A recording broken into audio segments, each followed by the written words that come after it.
अखन अपने सब सुन रहल छी कल्याण झा निराला यूट्यूब चैनल के प्रस्तुति।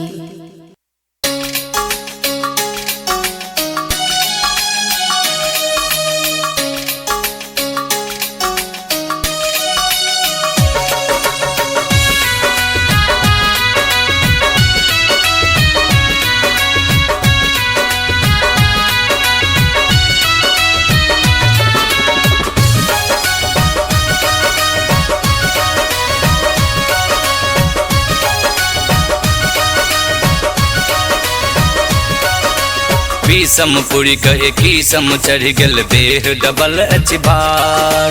बीसम पुरी कहे कीसम चढ़ गल देह डबल अचबार। यवनक रस सब छिलक रहल अछि अमृत रस के फुहार। है ये मोर भैया के साइर कतक दिन रहब कुमार।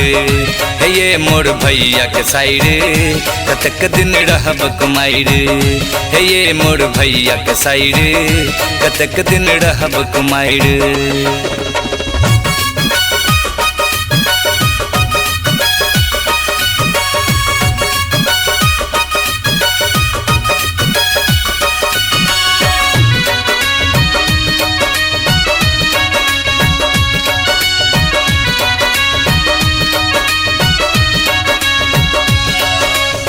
ये जुआन के रौनक बस रहत 2-3-4 दिन।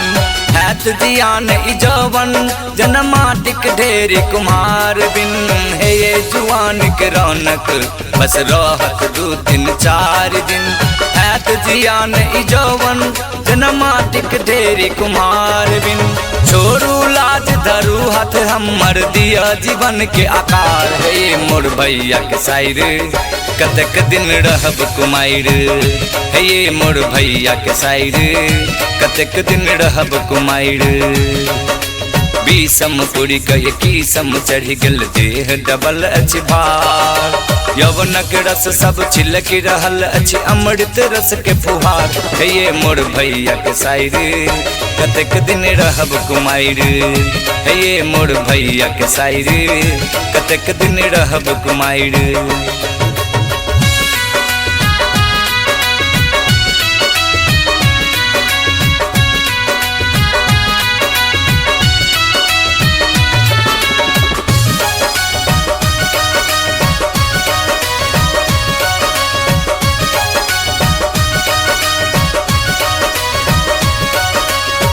हाची भरल गगरी मन हमर रहैया पियासल। है ये चंद्रमुखी चंद्रायनी संग मरमर सौ तरासल।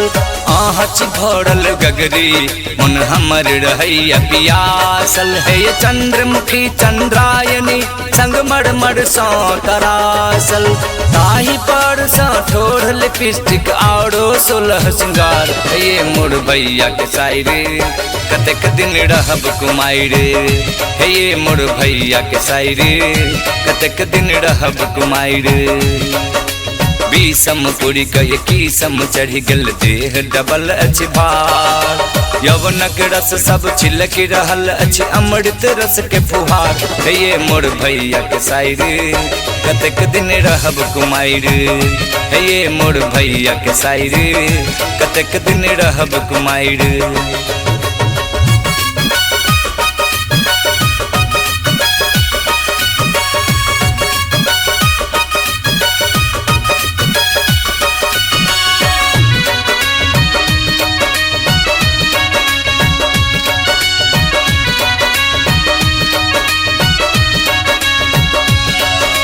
काम कमान ई नैना जे पल पल तीर छोड़ैया।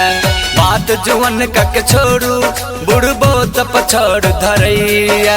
काम कमान ई नैना जे पल पल तीर छोड़ैया। बात जुवन कक छोड़ू बुढ़बो त पछड़ धरैया।